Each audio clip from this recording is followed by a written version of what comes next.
But currently, I'm a local youth development officer designate po ng LGU Karamuran. So, 4 years in service, but we started working at LGU since 2016 as job order po. What your symbols? Ito po yung symbols na ginawa ko. So, yan, road. So, bakit po road yung napili ko? So, bilang leader po kasi, so, despite kung ano po yung pinagdadaanan ng isang group or ng isang team, kung ito pa ay pa-corp, ito ay rough road. So, as a leader, ikaw lagi yung mag-lead paano magiging straight or magiging tuwid yung daan ng isang team para mas makuha natin or ma-achieve natin kung ano ba yung goals and objective natin doon sa team. And of course, kung halimbawa na tayo po ay nasa LGU. So, napaka-importante na meron tayong clear road. Ano ba yung pagdadaanan ng ating team? Ano ba yung tatahakin? At ano ba yung mga consequences na pwedeng pagdaanan ng isang group? So, yun lang po. Thank you. Thank you so much, Ma'am. And next po.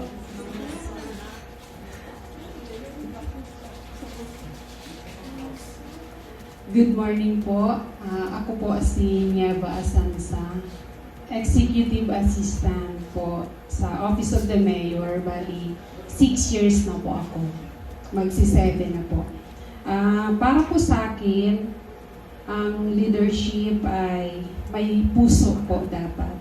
Lalo po sa opisina po namin na marami ang mga iba't ibang tao po na pumupunta. Kailangan po natin ng puso para pakitunguhan po sila ng maayos at matulungan ng naayon po sa mga kailangan po nila. Thank you po.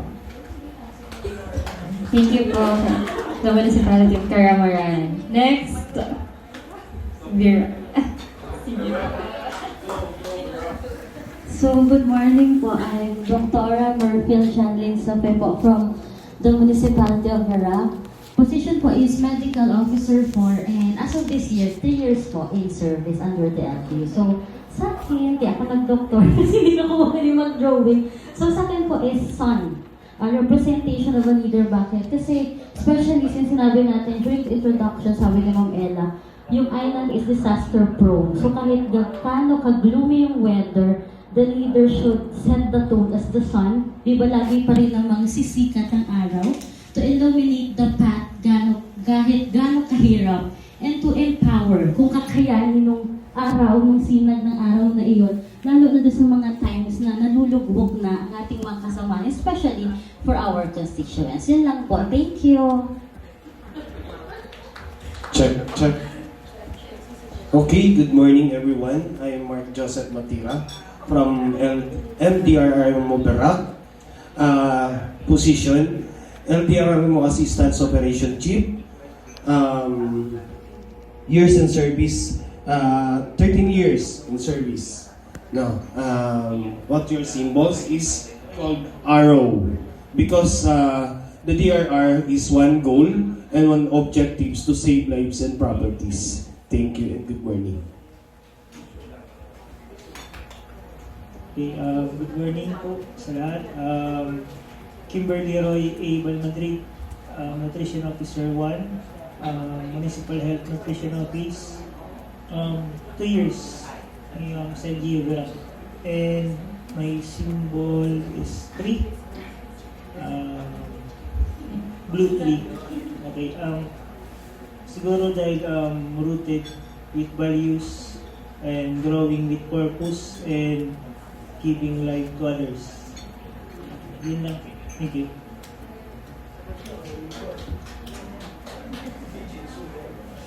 Good morning po. I'm Maril M. Taberao, Nurse 2 of Verac Municipal Health Office. Bale po, ang drawing ko is yung crown since ang leader represents authority, responsibility, and service as a leader. Kumbaga yung goal mo is magbigay ng excellent service. That's all po. Good morning po. I'm Jane Tulalian Tuboro I have the position of Municipal Planning Development Officer, Coordinator in the Municipality of Verac. Years in service, I'm just 6 months in Verac. However, because I was just transferred from DNR However, I was in almost 5 years or 6 years in service. My symbol. So I have this heart and leaves. Because as what Mom Sansa said, that a leader must have a heart. So full of hearts. And also the leaves symbolizes also the an environment which is in good and nurturing environment, a green environment which represents also a parang ano ba, pleasant environment in the office. Thank you. Hello, good morning everyone. My name is Angelica Deliosa from MPDO, LGU Virac. So, ang position ko po is statistician. And 1.5 year na din po ako sa LGU. So, ang na-drawing ko po na symbol is Phoenix. Yes. Talented. So, this symbol represents a leader with the ability to navigate crisis. So, dapat as a leader, dapat marunong ka ng crisis management and able to adapt to change and guide them through adversity and resilience, and also the for our organization record. Thank you. Thank you so much, Ma'am Angelica, and of course, sa Municipality of Virac. Next, meron tayong Pandan and from the province. Sila po muna. Okay. May ready na po kayo, sir.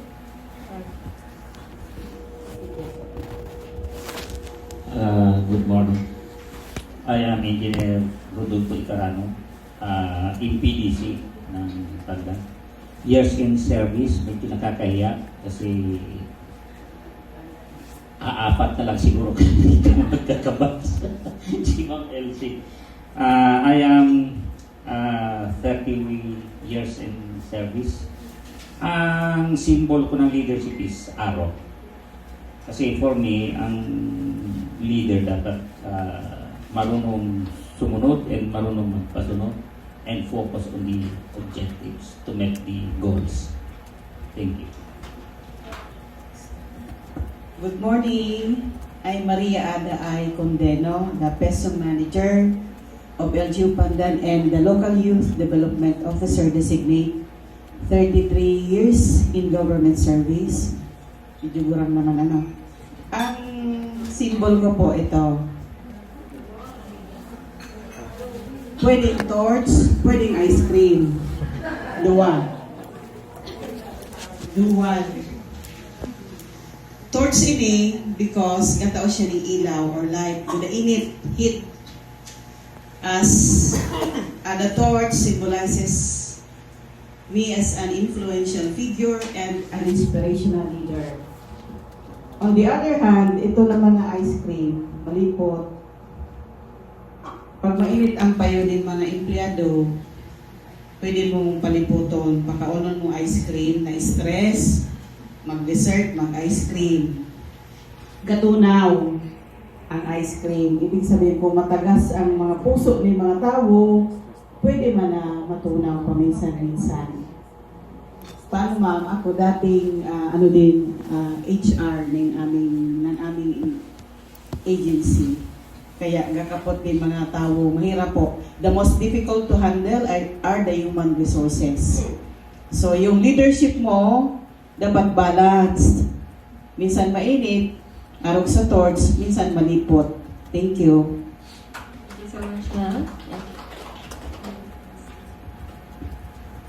Good morning po sa lahat. Ako po si Dr. Maria Teresa Mariano, ang Municipal Health Officer po ng Pandan. Last month, May, 2 months ago po, I marked my 35 years in service sa Pandan. Mas ano pa rin naman ako sa'yo? Akala ko ikaw na ang Kasi looking around, sabi ko, ay si ma'am, gray. So kami yung mga senior ano dito, people here. So, hindi ako marunong mag-draw. Pero, alam niyo ba kung ano to? Sige nga. Oh, pag ganun nga, kung Christmas tree. Sige nga. Oh yes, bird. Okay po, bird. So, I see, symbolism ng leaders is yung isang bird.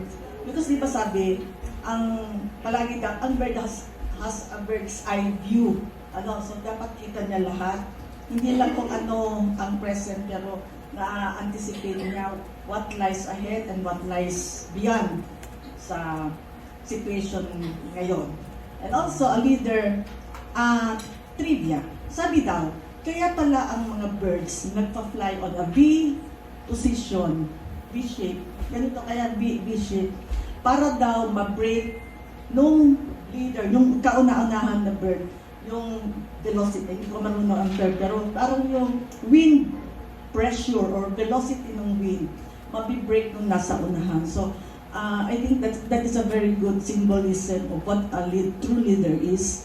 Yung nagtitake siya ng risk to, yun nga, yung sabi ko, i-break niya lahat ng obstacles para yung objective ng team, yung mga decisions ng team ay maipaabot sa kung saan-saan.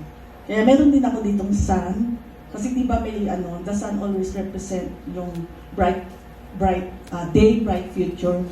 And sabi pa sa bird, kaya anong ako sa bird, kasi di ba may kasabihan na birds of the same feather flock together. So I think kaya tayo mga leaders, kasi we are also leaders in our own way. So we are here flocking together and flying together.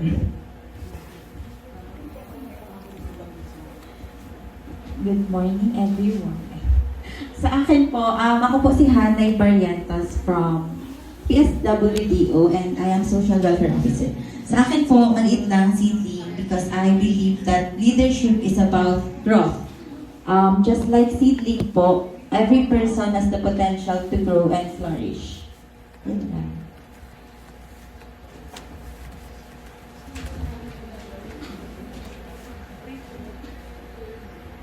Good morning. Ito po yung aking leadership symbol. Ano po ito? Compass. So, ano ibig sabihin ng compass? You give direction, guidance, di ba? As a leader, andun ka dapat sa ganyan. So, but with integrity and staying true to values, you emphasize guiding people rather than exercising power.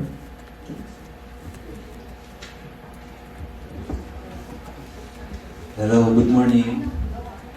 Morning. Ako po pala si Engineer Bong Gapas from the Provincial Health Office. Ito pala si Ma'am Anita Chan. Kalimutan niya mag-introduce. Mabalik po ako sa kanya. Makalimutin na retirement age na kasi. So, I'm Anita Chong. So, I'm in 28 years in service. Nurse 4 ng PH po. Yun lang. Okay, so as I've said, I am Engineer Bong Gapas from the Provincial Office. I am the Provincial GMH Coordinator of the province of Catanduanes, and at the same time the Provincial WAS Coordinator, and at the same time the licensing regulation officer of the province, and at the same time the anyway, ito po yung symbol ko. Napansin ko yung mga lalaki puro araw. Si Engineer, si Mark, si araw din. Kasi mahilig kami magpana. Kaya itong araw ko, yung mga birds ni Doktora, anyway, yung sabi ni Engineer, yung leader is also a follower at the same time. He provides direction kung kaliwa o kanan sa taas o baba. So yun po, he always provides direction by his vision para mapunta kung saan pupuntahan po. Thank you everyone. Good morning, everyone. I'm Engineer Elsie Billy Reyes, the Provincial Planning and Development Coordinator. Abante ako ng 1 year kay Doktora. I am already 36 years in service and served as the Planning and Development Coordinator po ever since. So, ang symbol ko po, ang tumatak sa isip ko is road. The same with Ma'am. Kasi ito po sa akin, this symbolizes yung roadmap na a leader should have a roadmap. Ano ba yung vision niya? Kasi if kung wala siyang direction, wala siyang vision, ano yung patutunguhan ng kanyang leadership? So ito po, this is very important po sa akin. Thank you. Thank you so much, ma'am.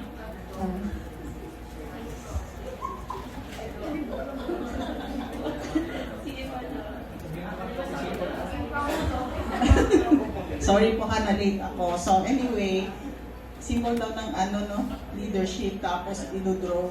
Pasensya na, na-late ako, so hindi ko rin nagawa. Ano ko na lang yung bolang kristal. Sabi ni engineer, yung nakikita yung vision, di ba? So, bolang kristal, parang ikaw yung nag-iisip. No?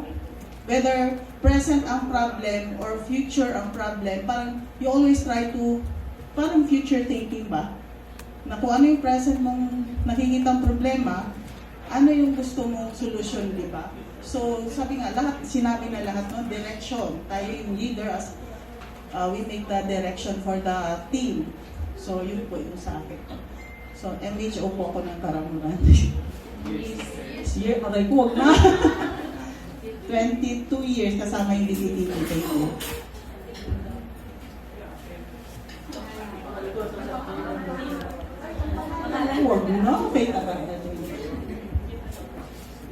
So, aside from the facts, ipagpapakilala din po ang ating staff and other guests po.